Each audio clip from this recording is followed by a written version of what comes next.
ಪ್ರಿಯರೇ, ದಿನದ ಬದುಕಿಗೊಂದು ಕ್ರಿಸ್ತನ ಈ ದನಿ ನಮ್ಮೆಲ್ಲರಿಗೂ ಪ್ರೇರಣೆಯಾಗಲಿ. ಪೂಜಾ ವಿಧಿಯ ಸಾಧಾರಣ ಕಾಲದ 32ನೇ ವಾರ, ನವೆಂಬರ್ 10, 2025 ಸೋಮವಾರ. ಸಂತ ಲೂಕನು ಬರೆದ ಪವಿತ್ರ ಶುಭ ಸಂದೇಶದಿಂದ ವಾಚನ. 17ನೆಯ ಅಧ್ಯಾಯ 1ರಿಂದ 6ರವರೆಗಿನ ವಚನಗಳು. ಆ ಕಾಲದಲ್ಲಿ ಯೇಸು ತಮ್ಮ ಶಿಷ್ಯರನ್ನು ಉದ್ದೇಶಿಸಿ, ಪಾಪ ಪ್ರಚೋದನೆಗಳು ಬಂದೇ ಬರುತ್ತವೆ, ಆದರೆ ಅವು ಯಾರಿಂದ ಬರ್ತವೋ ಅವನಿಗೆ ಧಿಕ್ಕಾರ. ಅಂಥವನು ಈ ಚಿಕ್ಕವರಲ್ಲಿ ಒಬ್ಬನಿಗೆ ಪಾಪಕ್ಕೆ ಕಾರಣನಾಗುವುದಕ್ಕಿಂತ ಬೀಸುವ ಕಲ್ಲನ್ನು ಕುತ್ತಿಗೆಗೆ ಬಿಗಿಸಿಕೊಂಡು ಸಮುದ್ರದಲ್ಲಿ ದಬ್ಬಿಸಿಕೊಳ್ಳುವುದೇ ಲೇಸು. ನೀವಾದರೋ ಎಚ್ಚರಿಕೆಯಿಂದಿರಿ.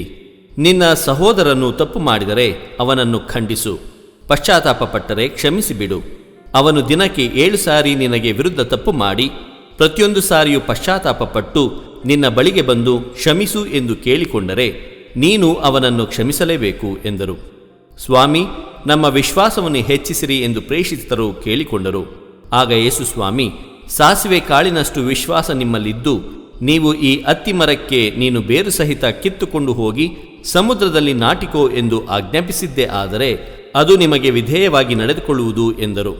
ಪ್ರಭುವಿನ ಶುಭ ಸಂದೇಶ. ಕ್ರಿಸ್ತರೇ ನಿಮಗೆ ಸ್ತುತಿ ಸಲ್ಲಲಿ. ಚಿಂತನೆ: ಕ್ರೈಸ್ತರ ಜೀವನ ಪರರಿಗೆ ಮಾದರಿಯ ಜೀವನವಾಗಿರಬೇಕು. ಪ್ರಭು ಯೇಸು ಕ್ರಿಸ್ತರಲ್ಲಿ ಆತ್ಮೀಯರೇ, ನಮ್ಮ ಮೌಲ್ಯಾಧಾರಿತ ಜೀವನದಿಂದ ನೆರೆಯವರ ಬಾಳಿಗೆ ಬೆಳಕಾಗಿರಬೇಕು. ಪ್ರಭು ಯೇಸು ಇಂದಿನ ಶುಭ ಸಂದೇಶದಲ್ಲಿ ಪ್ರಮುಖ 3 ಅಂಶಗಳ ಕುರಿತು ತಿಳಿಸುತ್ತಿದ್ದಾರೆ. ಮೊದಲನೆಯದಾಗಿ, ಪ್ರಭುವನ್ನು ಹಿಂಬಾಲಿಸುವ ನಮ್ಮೆಲ್ಲರಿಗೂ ಶೋಧನೆ, ಅಡೆತಡೆಗಳು ಇದ್ದೇ ಇರುತ್ತವೆ. ಅವುಗಳ ಬಗ್ಗೆ ಎಚ್ಚರವಹಿಸಿ ಜೀವಿಸಬೇಕು. ಎರಡನೆಯದಾಗಿ, ನಮ್ಮ ವಿರುದ್ಧ ದ್ರೋಹಗೈದವರನ್ನು ಮನಪೂರ್ವಕವಾಗಿ ಕ್ಷಮಿಸಬೇಕು ಹಾಗೂ ಅವರ ತಪ್ಪನ್ನು ತಿದ್ದಿ ಸನ್ಮಾರ್ಗದಲ್ಲಿ ಮುನ್ನಡೆಸಬೇಕು. ಮೂರನೆಯದಾಗಿ, ಅಚಲ ವಿಶ್ವಾಸದಲ್ಲಿ ಬಾಳಬೇಕು. ಈ ನಿಟ್ಟಿನಲ್ಲಿ ಬಾಳಿದಾಗ ದೇವರ ಮೆಚ್ಚುಗೆಗೆ ಪಾತ್ರರಾಗಲು ಸಾಧ್ಯ.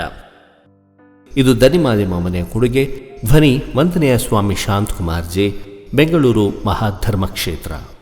ಪ್ರಿಯರೇ, ಈ ಚಾನೆಲ್ ಅನ್ನು ಸಬ್ಸ್ಕ್ರೈಬ್ ಮಾಡಿ ಪ್ರತಿದಿನ ದೇವರ ವಾಕ್ಯವನ್ನು ಆಲಿಸುತ್ತಾ ಅದನ್ನು ಇತರರೊಂದಿಗೆ ಹಂಚಿಕೊಳ್ಳಲು ನಮಗೆ ನೆರವಾಗಿರಿ.